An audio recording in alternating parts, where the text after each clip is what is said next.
What can we do today? Let's talk about some actionable steps that we can start implementing, or you can start implementing. You want to make sure that you assess your data. You want to identify the critical data. Not everything is critical. One of our newer customers right now had a backup system in place that backed up history and archive of files from 10, 15 years ago that hasn't been changed for 10, 15 years. Why would you overload your backup? And more importantly, why would you overload and slow down your recovery process to recover everything, including data from 15 years ago in case of a disaster? We want to make sure that we assess what's really critical to be backed up, and the rest of it can and should be backed up, but not under the same system or backup or disaster recovery jobs. So we need to determine which data is essential for the business, and that's the one we want to make sure is backed up effortlessly. We want to locate the data storage. We want to make sure we understand where all the data is. Sometimes some data is on the cloud and you're forgetting to back that up. A lot of our clients now use, a lot of businesses now use Google Drive or Microsoft OneDrive or SharePoint. That information is something that we need to back up as well. Microsoft write it on their own terms of service agreement and user license agreement. Microsoft and Google write on there that they recommend using a third-party solution provider to back up your cloud storage that you host with them. You cannot rely on their stuff. They save their backups for usually 90 days maximum, and that data will be overwritten by stuff that's older or newer. And we want to make sure that we know where the data is. So if you lose your servers, that's great. But what if you lose everything on your OneDrive or SharePoint or Google Drive, etc.? So understanding where the data is important, and mapping the data dependencies.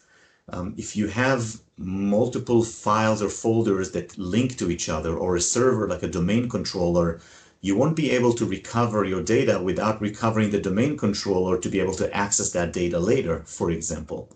So understanding and having a chart of the connections between everything is what you want your IT company or your in-house CIO, CTO to do with you. That is important to know also what's essential before you start mapping things, of course. We are going to wrap up very soon, but other things you can do today is choose the right tools. There's a bunch of backup solution options out there, tools, cloud, local, hybrid environments, etc. You want to make sure you use trusted vendors. For example, if you back up to the cloud, can the cloud provider promise you that they keep your data secured and their own employees don't have access to it? You need to know that. Is your backup residing on different countries other than the US? And if so, those providers are not obligated to keep your data safe when their own government is asking for access to your data, potentially. There are limitations to free tools. There's a reason why free stuff is free. So remember, usually we get what we pay for. A lot of times we see backups that are free, but then recovery costs an arm and a leg. And people don't realize that until they rely on that backup for 3 years of recovery later.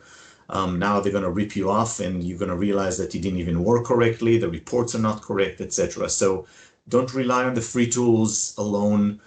I highly recommend to invest in either a managed service provider like Gallop Technology Group or any other managed service provider to provide those tools for you, because they know how to manage those. And if not, at least invest in something that you can manage yourself easily.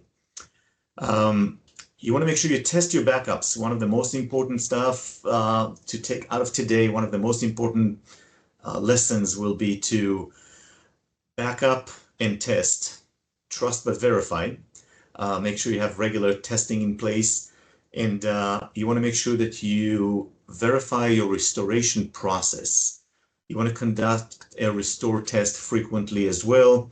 And backup utility, they're very valuable, but you want to make sure that you are recovering any lost or corrupt data.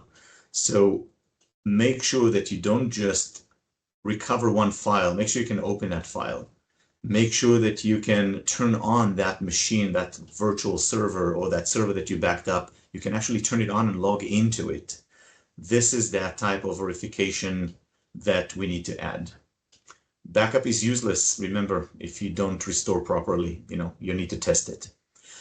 And a couple other items you can do today: train your team, make sure that they understand where to save the data. We have a lot of clients that unfortunately save their data on their own desktops because it's easier for them not to save it on the shared drive or not to put it on the cloud or whatnot. That stuff is not backed up. You need to train your data. You need to assign the roles, who is in charge of what in case of a disaster, in case of a business continuity plan execution. And you need to also make sure you have a culture of data protection. I talk about culture a lot, and data protection is something that is not any different. It protects your data. It will make sure that users understand the importance of it and the resilience that your business needs to have and cannot have without a good culture in place. Your team is the first line of defense, so keep that in mind as well.